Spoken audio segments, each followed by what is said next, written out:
मेरे प्यारे देशवासियों, नमस्कार। 2 दिन पहले की कुछ अद्भुत तस्वीरें, कुछ यादगार पल अब भी मेरी आंखों के सामने हैं।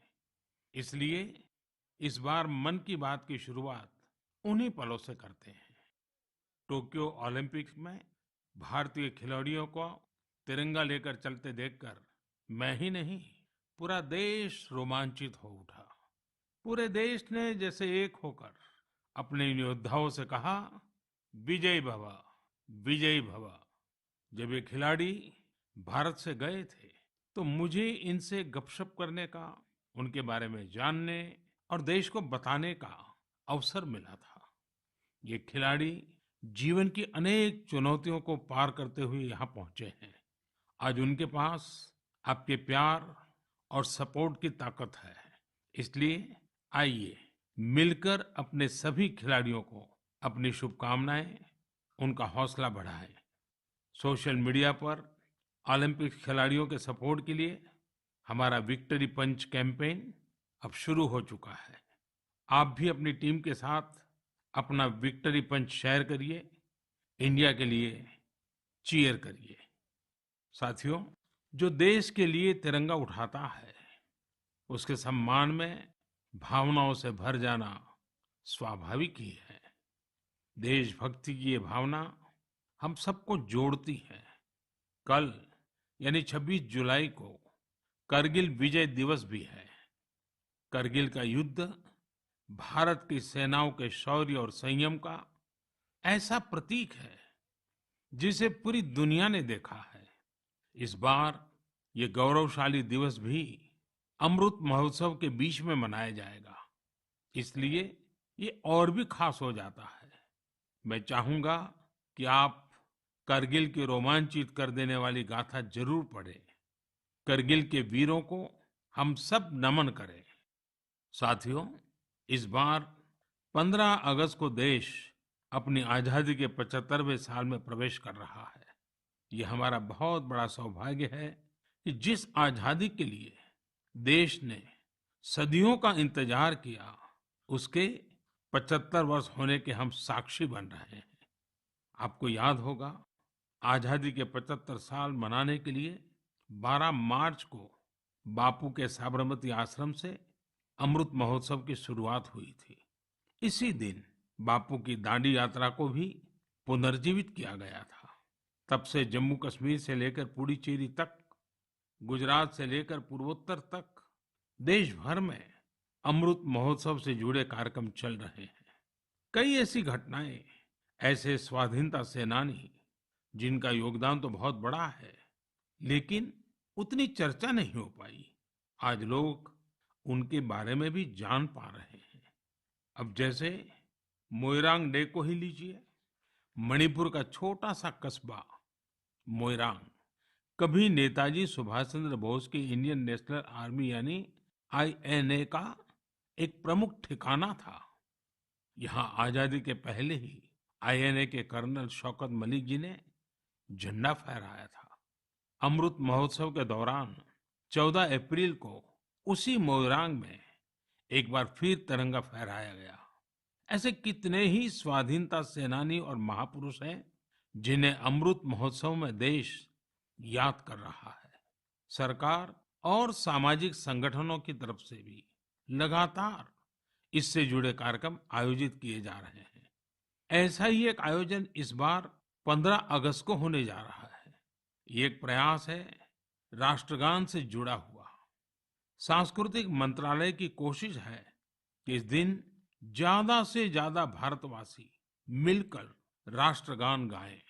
इसके लिए एक वेबसाइट भी बनाई गई है, राष्ट्रगान.in। इस वेबसाइट की मदद से आप राष्ट्रगान गाकर उसे रिकॉर्ड कर पाएंगे, इस अभियान से जुड़ पाएंगे। मुझे उम्मीद है आप इस अनोखी पहल से जरूर जुड़ेंगे। इसी तरह के बहुत सारे अभियान, बहुत सारे प्रयास आपको आने वाले दिनों में देखने को मिलेंगे। अमृत महोत्सव किसी सरकार का कार्यक्रम नहीं, किसी राजनीतिक दल का कार्यक्रम नहीं, यह कोटि कोटि भारतवासियों का कार्यक्रम है। हर स्वतंत्र और कृतज्ञ भारतीय का अपने स्वतंत्रता सेनानियों को नमन है। और इस महोत्सव की मूल भावना का विस्तार तो बहुत विशाल है। ये भावना है अपने स्वाधीनता सेनानियों के मार्ग पर चलना, उनके सपनों का देश बनाना। जैसे देश की आजादी के मतवाले स्वतंत्रता के लिए एकजुट हो गए थे, वैसे ही हमें देश के विकास के लिए एकजुट होना है। हमें देश के लिए जीना है, देश के लिए काम करना है। और इसमें छोटे छोटे प्रयास भी बड़े नतीजे ला देते हैं। रोज के कामकाज करते हुए भी हम राष्ट्र निर्माण कर सकते हैं। जैसे वोकल फॉर लोकल, हमारे देश के स्थानीय उद्यमियों, आर्टिस्टों, शिल्पकारों, बुनकरों को सपोर्ट करना हमारे सहज स्वभाव में होना चाहिए। 7 अगस्त को आने वाला नेशनल हैंडलूम डे एक ऐसा अवसर है जब हम प्रयास पूर्वक भी ये काम कर सकते हैं। नेशनल हैंडलूम डे के साथ बहुत ऐतिहासिक पृष्ठभूमि जुड़ी हुई है। इसी दिन 1905 में स्वदेशी आंदोलन की शुरुआत हुई थी। साथियों, हमारे देश के ग्रामीण और आदिवासी इलाकों में हैंडलूम कमाई का बहुत बड़ा साधन है।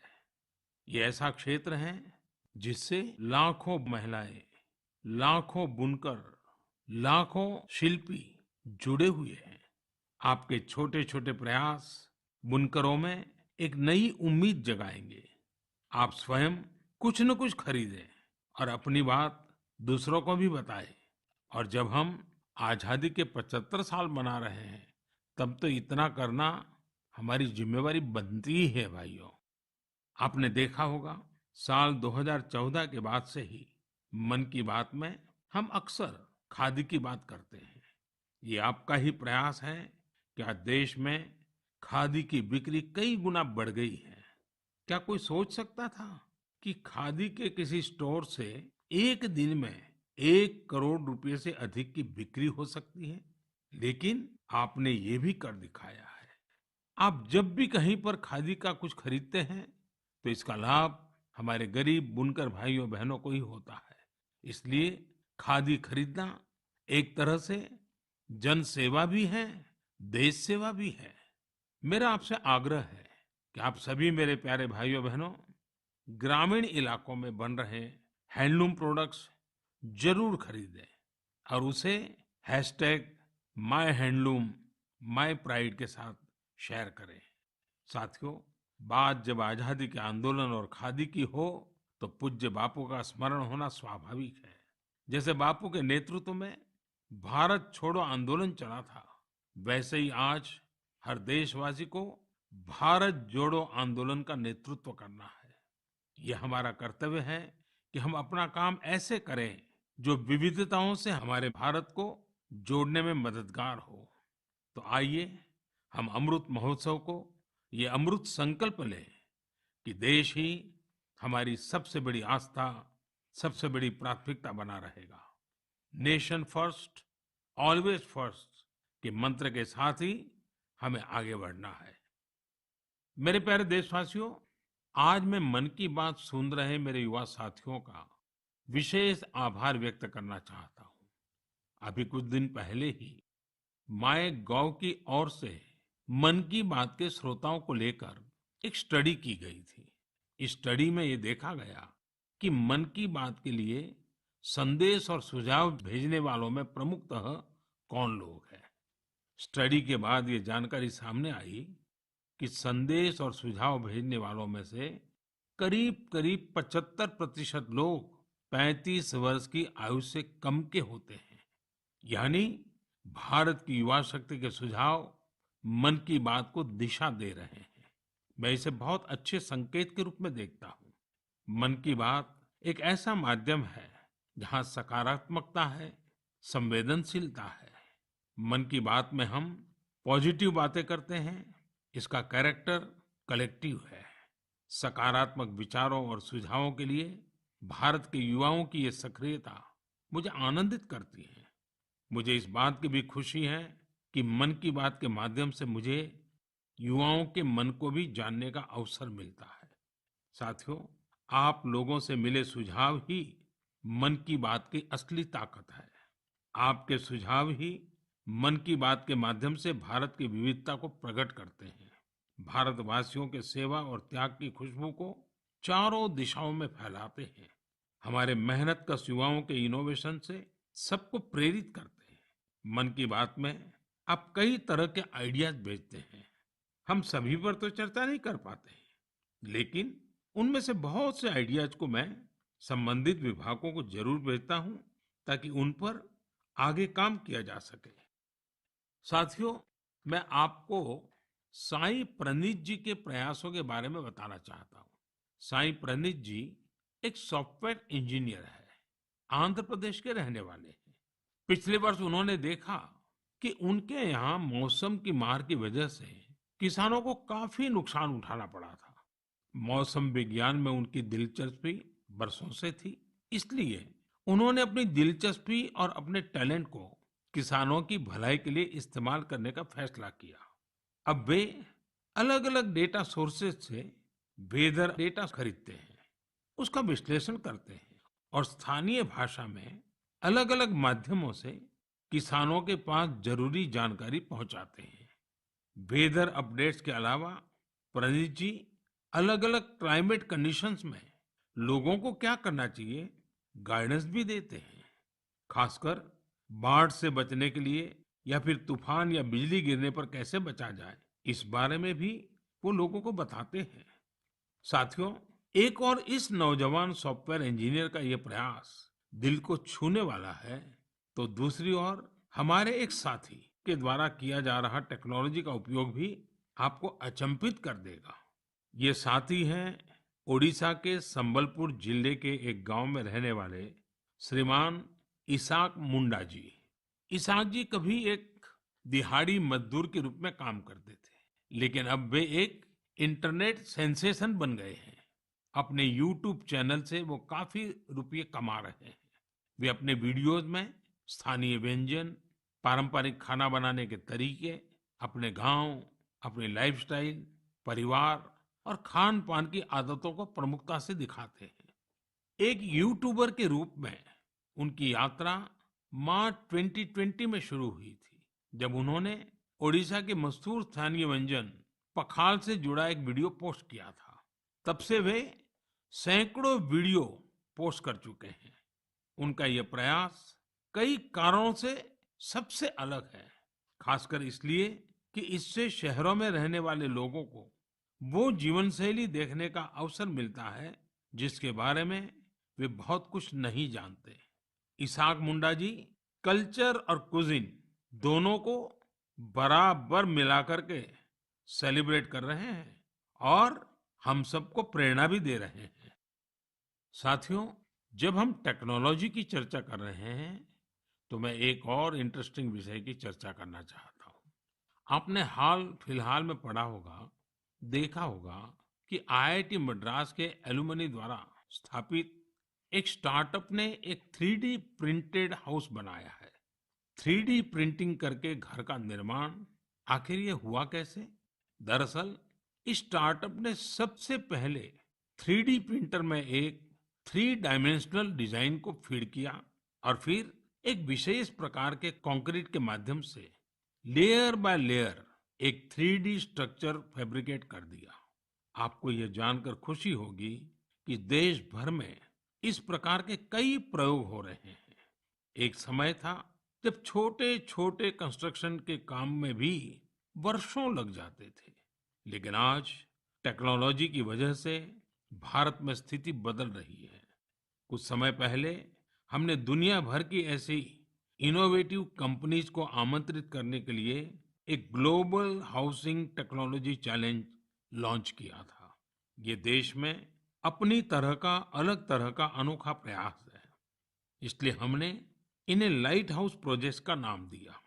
फिलहाल देश में 6 अलग-अलग जगहों पर लाइट हाउस प्रोजेक्ट्स पर तेजी से काम चल रहा है। इन लाइट हाउस प्रोजेक्ट्स में मॉडर्न टेक्नोलॉजी और इनोवेटिव तौर तरीकों का इस्तेमाल किया जाता है। इससे कंस्ट्रक्शन का टाइम कम हो जाता है, साथ ही जो घर बनते हैं वो अधिक टिकाऊ, किफायती और आरामदायक होते हैं। मैंने हाल ही में ड्रोन्स के जरिए इन प्रोजेक्ट्स की समीक्षा भी की और कार्य की प्रगति को लाइव देखा। इंदौर के प्रोजेक्ट में ब्रिक और मोर्टार वॉल्स की जगह pre fabricated sandwich panel system का इस्तेमाल किया जा रहा है। राजकोट में लाइट हाउस फ्रेंच टेक्नोलॉजी से बनाए जा रहे हैं, जिनमें टनल के जरिए मोनोलिथिक कंक्रीट कंस्ट्रक्शन टेक्नोलॉजी का इस्तेमाल हो रहा है। इस टेक्नोलॉजी से बने घर आपदाओं का सामना करने में कहीं अधिक सक्षम होंगे। चेन्नई में अमेरिका और फिनलैंड की technologies pre cast concrete system का उपयोग किया जा रहा है। इससे मकान जल्दी भी बनेंगे और लागत भी कम आएगी। रांची में जर्मनी के 3D कंस्ट्रक्शन सिस्टम का प्रयोग करके घर बनाए जाएंगे। इसमें हर कमरे को अलग से बनाया जाएगा, फिर पूरे स्ट्रक्चर को उसी तरह जोड़ा जाएगा जैसे ब्लॉक टॉयज को जोड़ा जाता है। अगरतला में न्यूजीलैंड की टेक्नोलॉजी का उपयोग कर स्टील फ्रेम के साथ मकान बनाए जा रहे हैं, जो बड़े भूकंप को झेल सकते हैं। वहीं लखनऊ में कनाडा की टेक्नोलॉजी का इस्तेमाल किया जा रहा है। इसमें प्लास्टर और पेंट की जरूरत नहीं होगी और तेजी से घर बनाने के लिए पहले से ही तैयार दीवारों का प्रयोग किया जाएगा। साथियों, आज देश में ये प्रयास हो रहा है कि ये प्रोजेक्ट इंक्यूबेशन सेंटर्स की तरह काम करे। इससे हमारे प्लानर्स, आर्किटेक्ट्स, इंजीनियर्स और स्टूडेंट्स नई टेक्नोलॉजी को जान सकेंगे और उसका एक्सपेरिमेंट भी कर पाएंगे। मैं इन बातों को खास तौर पर अपने युवाओं के लिए साझा कर रहा हूँ, ताकि हमारे युवा राष्ट्र हित में टेक्नोलॉजी के नए नए क्षेत्रों की ओर प्रोत्साहित हो सके। मेरे प्यारे देशवासियों, आपने अंग्रेजी की एक कहावत सुनी होगी, to learn is to grow, यानी सीखना ही आगे बढ़ना है। जब हम कुछ नया सीखते हैं तो हमारे लिए प्रगति के नए नए रास्ते खुद ब खुद खुल जाते हैं। जब भी कहीं लीक से हटकर कुछ नया करने का प्रयास हुआ है, मानवता के लिए नए द्वार खुले हैं, एक नए युग का आरंभ हुआ है। और आपने देखा होगा, जब कहीं कुछ नया होता है तो उसका परिणाम हर किसी को आश्चर्यचकित कर देता है। अब जैसे कि अगर मैं आपसे पूछूं कि वो कौन से राज्य हैं जिन्हें आप सेब एप्पल के साथ जोड़ेंगे, तो जाहिर है कि आपके मन में सबसे पहले हिमाचल प्रदेश, जम्मू कश्मीर और उत्तराखंड का नाम आएगा। पर अगर मैं कहूं कि इस लिस्ट में आप मणिपुर को भी जोड़ दीजिए, तो शायद आप आश्चर्य से भर जाएंगे। कुछ नया करने के जज्बे से भरे युवाओं ने मणिपुर में ये कारनामा कर दिखाया है। आजकल मणिपुर के उखरुल जिले में सेब की खेती जोर पकड़ रही है। यहाँ के किसान अपने बागानों में सेब उगा रहे हैं। सेब उगाने के लिए इन लोगों ने बाकायदा हिमाचल जाकर ट्रेनिंग भी ली है। इनमें से एक हैं टीएस रिंगफामी योंग। ये पैसे से एक एरोनॉटिकल इंजीनियर है। उन्होंने अपनी पत्नी श्रीमती टीएस एंजल के साथ मिलकर सेब की पैदावार की है। इसी तरह अवुंगशी शिमरे ऑगस्टीन ने भी अपने बागान में सेब का उत्पादन किया है। अवुंगशी दिल्ली में जॉब करती थी। ये छोड़कर वो अपने गांव लौट गई और सेब की खेती शुरू की। मणिपुर में आज ऐसे कई एप्पल ग्रोवर हैं जिन्होंने कुछ अलग और नया करके दिखाया है। साथियों, हमारे आदिवासी समुदाय में बेर बहुत लोकप्रिय रहा है। आदिवासी समुदायों के लोग हमेशा से बेर की खेती करते रहे हैं, लेकिन कोविड-19 महामारी के बाद इसकी खेती विशेष रूप से बढ़ती जा रही है। त्रिपुरा के उनाकोटी के ऐसे ही 32 साल के मेरे युवा साथी हैं विक्रमजीत चकमा। उन्होंने बेर की खेती की शुरुआत कर काफी मुनाफा भी कमाया है और अब तो लोगों को बेर की खेती करने के लिए प्रेरित भी कर रहे हैं। राज्य सरकार भी ऐसे लोगों की मदद के लिए आगे आई है। सरकार द्वारा इसके लिए कई विशेष नर्सरी बनाई गई है, ताकि बेर की खेती से जुड़े लोगों की मांग पूरी की जा सके। खेती में इनोवेशन हो रहे हैं तो खेती के बाय प्रोडक्ट्स में भी क्रिएटिविटी देखने को मिल रही है। साथियों, मुझे उत्तर प्रदेश के लखीमपुर खीरी में किए गए एक प्रयास के बारे में भी पता चला है। कोविड के दौरान ही लखीमपुर खीरी में एक अनोखी पहल हुई है। वहां महिलाओं को केले के बेकार तनों से फाइबर बनाने की ट्रेनिंग देने का काम शुरू किया गया। वेस्ट में से बेस्ट करने का मार्ग। केले के तने को काटकर मशीन की मदद से बनाना फाइबर तैयार किया जाता है, जो जूट या सन की तरह होता है। इस फाइबर से हैंडबैग, चटाई, दरी, कितनी ही चीजें बनाई जाती हैं। इससे एक तो फसल के कचरे का इस्तेमाल शुरू हो गया, वहीं दूसरी तरफ गांव में रहने वाली हमारी बहनों बेटियों को आय का एक और साधन मिल गया। बनाना फाइबर के इस काम से एक स्थानीय महिला को 400 से 600 रुपये प्रतिदिन की कमाई हो जाती है। लखीमपुर खीरी में सैकड़ों एकड़ जमीन पर केले की खेती होती है। केले की फसल के बाद आमतौर पर किसानों को इसके तने को फेंकने के लिए अलग से खर्च करना पड़ता था। अब उनके पैसे भी बच जाते हैं। यानी आम के आम, गुठलियों के दाम। ये कहावत यहाँ बिल्कुल सटीक बैठती है। साथियों, एक और बनाना फाइबर से प्रोडक्ट्स बनाए जा रहे हैं, वहीं दूसरी तरफ केले के आटे से डोसा और गुलाब जामुन जैसे स्वादिष्ट व्यंजन भी बन रहे हैं। कर्नाटक के उत्तर कन्नड़ और दक्षिण कन्नड़ जिलों में महिलाएं यह अनूठा कार्य कर रही हैं। ये शुरुआत भी कोरोना काल में ही हुई है। इन महिलाओं ने न सिर्फ केले के आटे से डोसा, गुलाब जामुन जैसी चीजें बनाई, बल्कि इनकी तस्वीरों को सोशल मीडिया पर शेयर भी किया है। जब ज्यादा लोगों को केले के आटे के बारे में पता चला, तो उसकी डिमांड भी बढ़ी और इन महिलाओं की आमदनी भी। लखीमपुर खीरी की तरह यहाँ भी इस इनोवेटिव आइडिया को महिलाएं ही लीड कर रही हैं। साथियों, ऐसे उदाहरण जीवन में कुछ नया करने की प्रेरणा बन जाते हैं। आपके आसपास भी ऐसे अनेक लोग होंगे। जब आपका परिवार मन की बातें कर रहा हो, तो आप इन्हें भी अपनी गपशप का हिस्सा बनाइए। कभी समय निकालकर बच्चों के साथ ऐसे प्रयासों को देखने भी जाइए, और अवसर मिल जाए तो खुद भी ऐसा कुछ कर दिखाइए। और हाँ, यह सब आप मेरे साथ नमो ऐप या माई गॉव पर साझा करेंगे तो मुझे और अच्छा लगेगा। मेरे प्यारे देशवासियों, हमारे संस्कृत ग्रंथों में एक श्लोक है, आत्मार्थम जीवलोके अस्मिन् को न जीवति ही मानवः परम परोपकार्थम यो जीवति स जीवति।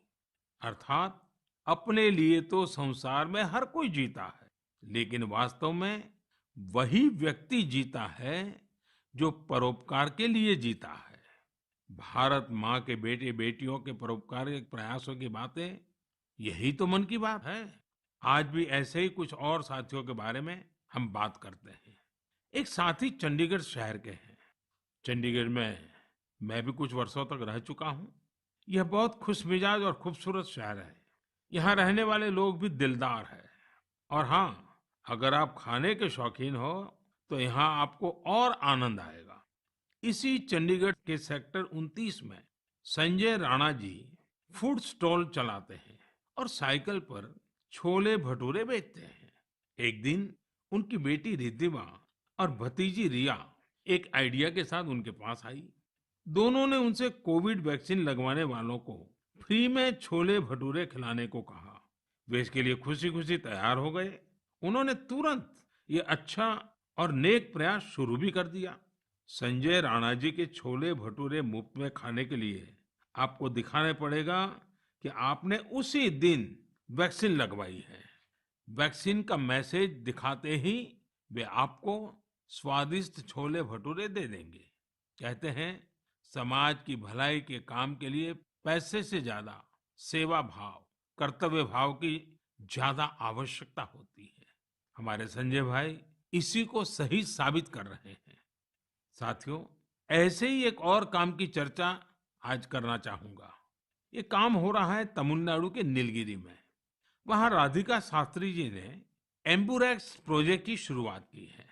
इस प्रोजेक्ट का मकसद है पहाड़ी इलाकों में मरीजों को इलाज के लिए आसान ट्रांसपोर्ट उपलब्ध कराना। राधिका कुन्नूर में एक कैफे चलाती है। उन्होंने अपने कैफे के साथियों से एम्बुरेक्स के लिए फंड जुटाया। नीलगिरी पहाड़ियों पर आज 6 एम्बुरेक्स सेवारत हैं और दूर दराज के हिस्सों में इमरजेंसी के समय मरीजों के काम आ रही है। एम्बुरेक्स में stretcher, oxygen cylinder, first aid box जैसी कई चीजों की व्यवस्था है। साथियों, संजय जी हो या राधिका जी, इनके उदाहरणों से पता चलता है कि हम अपना कार्य, अपना व्यवसाय, नौकरी करते करते भी सेवा के कार्य कर सकते हैं। साथियों, कुछ दिन पहले एक बहुत ही इंटरेस्टिंग और बहुत ही इमोशनल इवेंट हुआ, जिससे भारत जॉर्जिया मैत्री को नई मजबूती मिली। इस समारोह में भारत ने सेंट क्वीन केटेवान के होली रेलिक यानी उनके पवित्र स्मृति चिन्ह को जॉर्जिया की सरकार और वहां की जनता को सौंपा। इसके लिए हमारे विदेश मंत्री स्वयं वहां गए थे। बहुत ही भावुक माहौल में हुए इस समारोह में जॉर्जिया के राष्ट्रपति, प्रधानमंत्री, अनेक धर्मगुरु और बड़ी संख्या में जॉर्जिया के लोग उपस्थित थे। इस कार्यक्रम में भारत की प्रशंसा में जो शब्द कहे गए वो बहुत ही यादगार है। इस एक समारोह ने दोनों देशों के साथ ही गोवा और जॉर्जिया के बीच के संबंधों को भी और प्रगाढ़ कर दिया है। ऐसा इसलिए क्योंकि सेंट क्वीन केटेवान के ये पवित्र अवशेष 2005 में गोवा के सेंट ऑगस्टिन चर्च से मिले थे। साथियों, आपके मन में सवाल होगा कि ये सब क्या है, ये कब और कैसे हुआ। दरअसल ये आज से 400-500 साल पहले की बात है। क्वीन केटेवान जॉर्जिया के राजपरिवार की बेटी थी। 10 साल के कारावास के बाद 1624 में वो शहीद हो गई थी। एक प्राचीन पुर्तगाली दस्तावेज के मुताबिक सेंट क्वीन केटेवान की अस्थियों को ओल्ड गोवा के सेंट ऑगस्टिनियन कॉन्वेंट पे रखा गया था। लेकिन लंबे समय तक यह माना जाता रहा कि गोवा में दफनाए गए उनके अवशेष 1930 के भूकंप में गायब हो गए थे।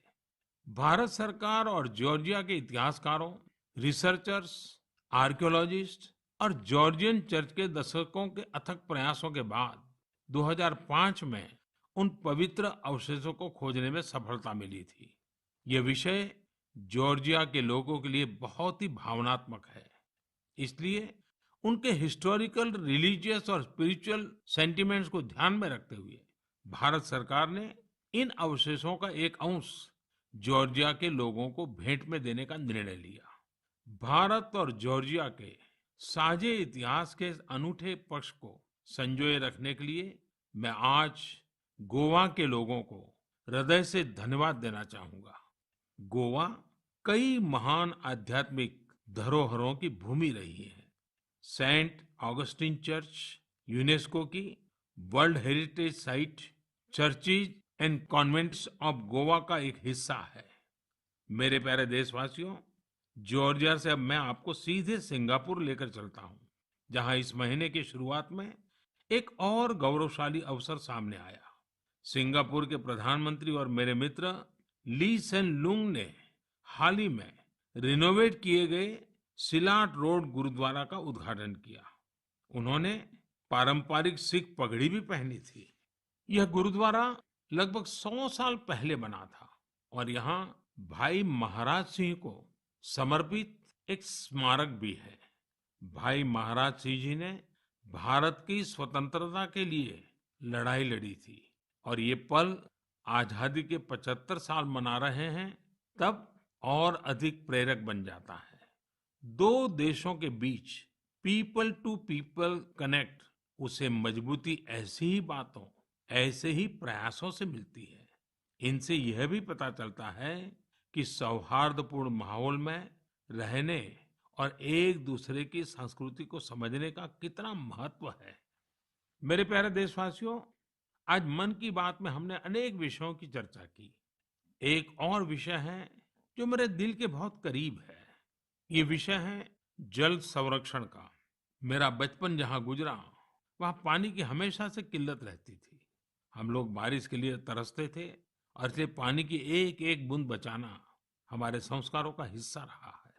अब जनभागीदारी से जल संरक्षण, इस मंत्र ने वहाँ की तस्वीर बदल दी है। पानी की एक एक बूंद को बचाना, पानी की किसी भी प्रकार की बर्बादी को रोकना, ये हमारी जीवन शैली का एक सहज हिस्सा बन जाना चाहिए। हमारे परिवारों की ऐसी परंपरा बन जानी चाहिए जिससे हर एक सदस्य को गर्व हो। साथियों, प्रकृति और पर्यावरण की रक्षा भारत के सांस्कृतिक जीवन में, हमारे दैनिक जीवन में रचा बसा हुआ है। वहीं बारिश और मानसून हमेशा से हमारे विचारों, हमारी फिलॉसफी और हमारी सभ्यता को आकार देते आए हैं। ऋतु संहार और मेघदूत में महाकवि कालिदास ने वर्षा को लेकर बहुत ही सुंदर वर्णन किया है। साहित्य प्रेमियों के बीच ये कविताएं आज भी बेहद लोकप्रिय हैं। ऋग्वेद के पर्जन्य सूक्तम में भी वर्षा के सौंदर्य का खूबसूरती से वर्णन है। इसी तरह श्रीमद् भागवत में भी काव्यात्मक रूप से पृथ्वी, सूर्य और वर्षा के बीच के संबंधों को विस्तार दिया गया है। अष्टौ मासान् निपीतं यद भूम्याः च ओदमयं वसु स्वगोभिः मक्तुम आरेभे पर्जन्य काल आगते। अर्थात सूर्य ने 8 महीने तक जल के रूप में पृथ्वी की संपदा का दोहन किया था। अब मानसून के मौसम में सूर्य इस संचित संपदा को पृथ्वी को वापस लौटा रहा है। वाकई मानसून और बारिश का मौसम सिर्फ खूबसूरत और सुहाना ही नहीं होता, बल्कि यह पोषण देने वाला, जीवन देने वाला भी होता है। वर्षा का पानी जो हमें मिल रहा है, वो हमारी भावी पीढ़ियों के लिए है। ये हमें कभी भूलना नहीं चाहिए। आज मेरे मन में ये विचार आया कि क्यों न इन रोचक संदर्भों के साथ ही मैं अपनी बात समाप्त करूं। आप सभी को आने वाले पर्वों की बहुत बहुत शुभकामनाएं। पर्व और उत्सवों के समय ये जरूर याद रखिएगा कि कोरोना अभी हमारे बीच से गया नहीं है। कोरोना से जुड़े प्रोटोकॉल आपको भूलने नहीं है। आप स्वस्थ और प्रसन्न रहें। बहुत बहुत धन्यवाद।